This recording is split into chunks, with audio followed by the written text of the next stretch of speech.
Hi, I'm Phil from Braking Cycles. I'm going to show you how to do a bike check and make sure that you're safe to set off before you go for a ride. So the first thing I'm going to show you is called an M check. An M check is named that because we draw an M shape over the bike like this as we check the key components that we need to be safe for us to ride. So I start off down here, just making sure that my axle is secure. So that nut is nice and tight, so I know that's good. I come up here, I'm going to come to brakes later. Feel my tyre, yeah, that's nice and hard. It's pumped up to 110 psi, which makes it feel like an apple. That's how your tyre should feel for riding on the road. Looking at the rest of the wheel, tracing around the side, I'm just visually checking that all the spokes seem to be in order. They do, so I'm then going to slowly spin the wheel around, which gives me an opportunity to look for any holes in the tyre and whether the wheel's running true, which it is. So I'm happy with that. I'm going to look at this area of the bike, from the seat post collar to the saddle. Obviously, the saddle's very important. We're going to sit on it. We need to make sure it's nice and secure. So I'll give that a good bit of pressure either way, and we can hear no creaking. There's no movement. That's nice and solid. It's just how we want it to be. So following down our seat tube, and we get to the bottom bracket. At the bottom bracket, we can check that our chain's going to stay on and the bike's going to run properly by backpedaling. In doing that, if you notice, I'm also turning my pedals around and making sure they're not getting stuck. And I can give my bottom bracket a wiggle to see if that's nice and tight, which it is. Following up the down tube will bring me to the headset and steerer tube. So I want to check that this is all nice and secure, because the stem, which is attached to the handlebars, attaches to the steerer tube at the top of the forks, keeps everything together. So we want the wheel to point where we go. So first thing we're going to check is that that's nice and tight. We do that by securing the wheel and seeing if the handlebars move, and there isn't any play there at all.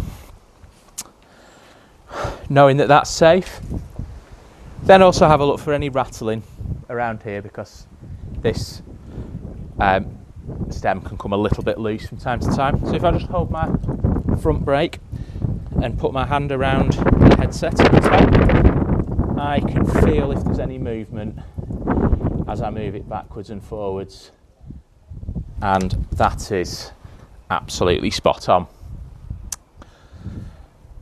We mentioned brakes earlier, so obviously brakes are very important. We do want to stop from time to time. So the right hand lever in the UK controls the front brake. So I'm just going to squeeze that and lean the bike forwards, and yes, that brake has a nice firm hold. And transversely, I'm going to hold the left hand brake, which is the back, and see, does it lift the front of the bike up? Yes, it does.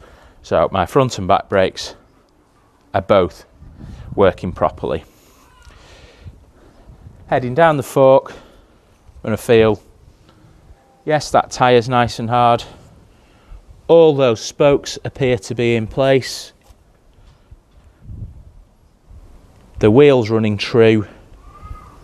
And I can't see any obvious wear on those tyres. My skewer and nut are nice and secure at the other end. So I feel safe that that bike's ready for me to go out for a ride. If any of those things around the headset, for example, or if there was a problem at my bottom bracket, that'd be an indicator that it's time for a service at the bike shop. Other things I might like to check are just having a look down and making sure that there's plenty of meat left on those brake pads And again, there is, we're absolutely fine. So that's how we'd get our bike ready for a ride. Now let's think about getting us ready for a ride. So I'm going to go for a 2-hour road ride. But before that, it's a nice sunny day. I think I'm just going to go and get myself an ice cream from the shop. So I'll take this one with me. Now, a quick trip like that, I'm obviously not going to go through that whole routine. I'm going to do something a bit different. So the first thing is, I'm going to put my helmet on, even though I'm just going to the end of the street.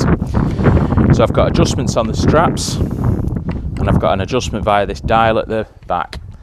So starting off by loosening the helmet, budding it on,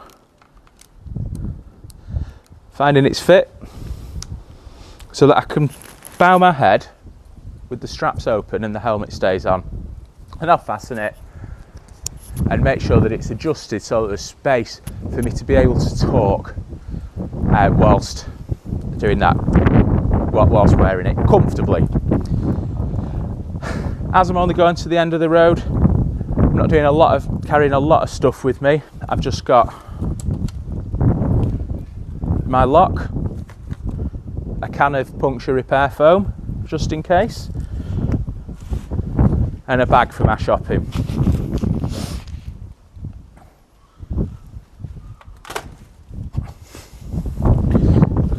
I'm going to very quickly check this bike. Now, if there was a problem, things would rattle, so I'm just going to do what we call a drop test. Just lift it up slightly off the ground, let it go down, and that sounded good. The only rattling I could hear was that lock inside my helmet. Now I'm off for an ice cream.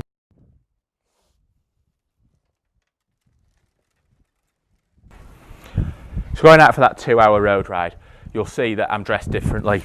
I've got proper cycling shoes on, I've got my lycra shorts, a lot more comfortable for a longer ride, although your jeans are fine for urban short rides. Cycling jersey, 3 pockets in the back where I can carry bits of stuff. In those pockets I'm going to put the puncture repair foam from earlier and my phone. I'm also carrying with me a little toolkit which fits in this bottle. So in the top you'll see there's a collection of nuts and bolts